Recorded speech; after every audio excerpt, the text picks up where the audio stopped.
with a PhD.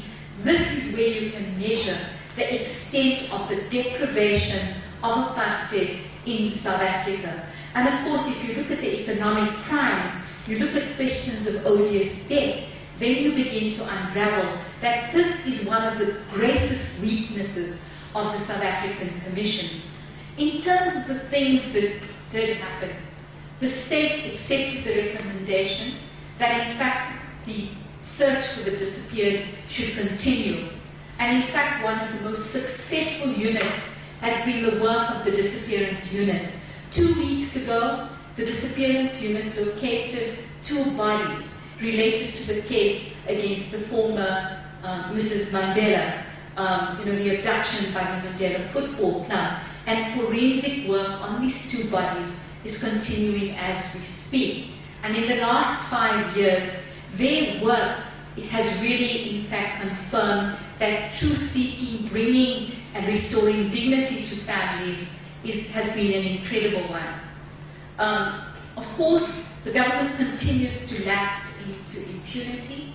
The government is trying to use the pardons process to provide further amnesties, and I'm going to deal with that. Reparations remains a problem. In terms of, one of the sections in the Truth Commission Act was that if you had not applied for amnesty, or if you had been refused amnesty, then of course you would be prosecuted. So many years down the line, there have been no prosecutions.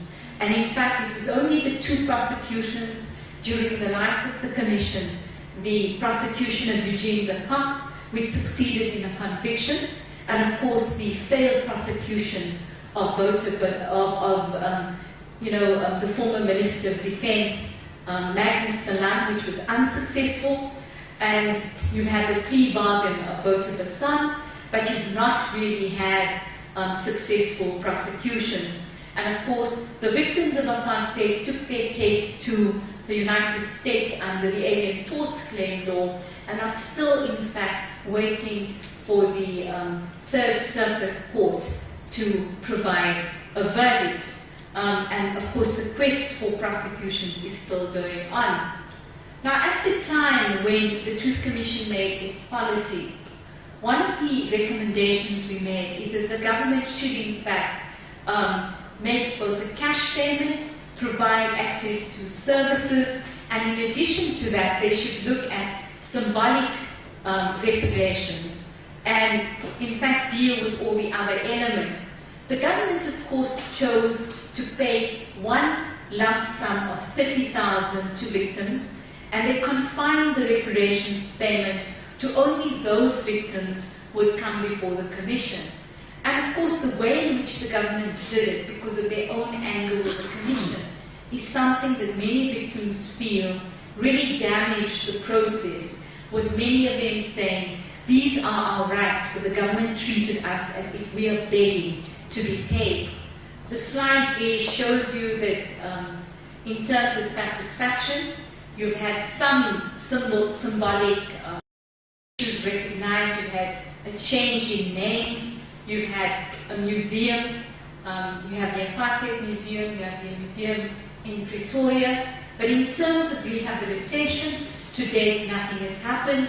In terms of the guarantee of non-repetition, restitution and compensation, these were done very, very badly. If you look at the 30,000 Rand payout, it was well below the amount that was recommended. And of course, Kulamani members who were not TRC beneficiaries are still fighting to be recognized as victims of the Truth Commission process. And this remains an ongoing battle with the government. This year, the government passed regulations to provide a very narrow, limited access to services, both in terms of education and health benefits. And Kulamani are at the point where they may bring an action against the state to expand that, and certainly to expand the closed list. But what it means is that 19 years after the transition, the victims are still waiting to experience justice. what Kulamani is also arguing about is that there's a considerable amount of money in the President's Fund, and what would be very useful is firstly to look at a museum which deals with recognition, secondly to provide for psychosocial services, and thirdly to create a microfinancing fund where victims in fact can access funding. Then of course, going to the question of pardons, in 2007 the President established a special pardons process, and he said that this was necessary to complete the unfinished business. And so he established a reference group that was made up of all the different representatives of the political parties, but what he didn't do was include victims or the human rights community. And so we went up to Parliament to discuss it with the chair of the Portfolio Committee at the time, Dr. Tertius Dalford. The reference group, however, continued, without taking account of the participation of victims. And so in 2009, we approached the court and we obtained an interdict against the government and stopped them from granting such political parties.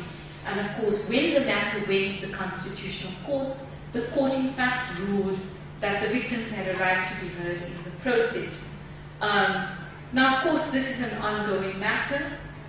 We have filed further affidavits in the court, and we are still waiting for the government and the reference group to make available further details about all of the people who applied for the pardons. And so you can see that this is still about the struggle against impunity. Again, just some cartoons which really symbolize the battle in South Africa for the truth, and of course the fight against impunity.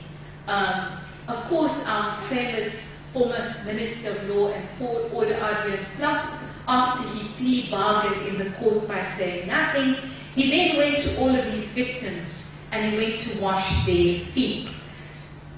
However, in the washing of the feet, he was still unable to bring the truth out, and he plea bargained, and 6 months later he applied for a pardon. So you can just look at how obscene the process actually is. And I think Sapiro counters that by saying, well, there are about 100,000 other victims that you need to go actually deal with. And that's just another cartoon around how whatever the foundation that the Commission in fact built has in fact been damaged by the pardons process. But what I also want to end with is just one final story. When the amnesty process began, there was a family who had been searching for their daughter since 1988. She was a young student in Swaziland, and her name was Nokatula Simelane. She was lured back to South Africa by Askaris, and in the Carlton Center, she was abducted from there. She was taken out to a remote farm where in fact she was tortured continuously, and we think she was finally killed. When the amnesty process began, we had applications from 9 security branch members, what is known as one of the most infamous units, the Soweto unit, and with the head of that unit and 9 other members, including Askaris, all applied for amnesty. But what happened at the hearing was that there was a dispute between the black members of the unit and the white security policemen. The white security policemen alleged that Nokatula had escaped and that she had returned to the African National Congress in exile. The black policemen alleged that in fact the last time they had seen her, she had been severely brutalized, and in fact for them she was already dying. And so somewhere in between, the Amnesty Committee had to make a finding. The Amnesty Committee, incorrectly in my view, gave these policemen amnesty for the abduction and didn't deal with the question of what is in law, something that you look at, that those who have had custody of the victim, those who have last seen her, have in fact the obligation to in fact deal with what had happened to that person.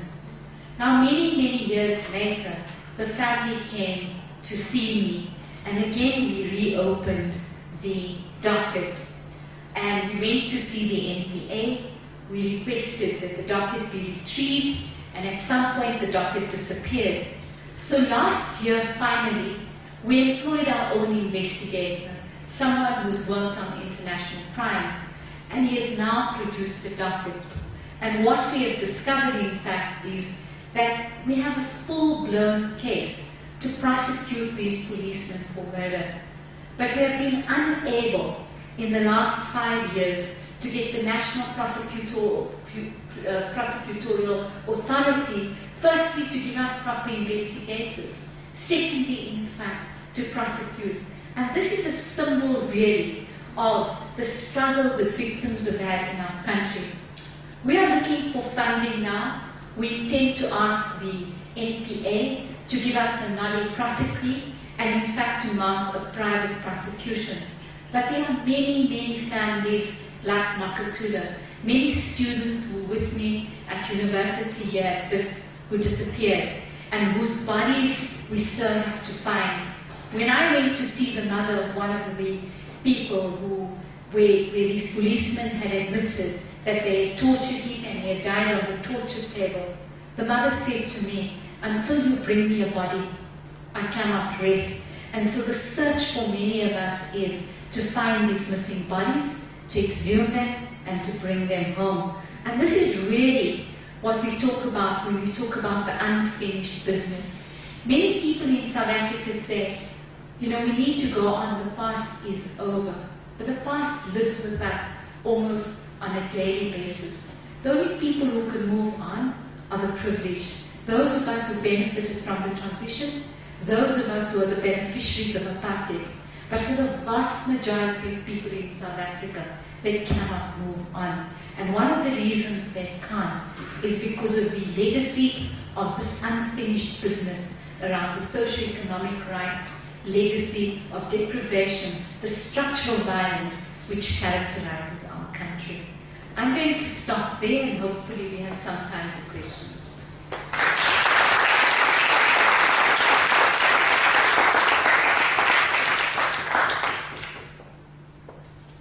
Thank you very much, Yasmin, for a very authoritative and scholarly approach to the whole issue of reconciliation.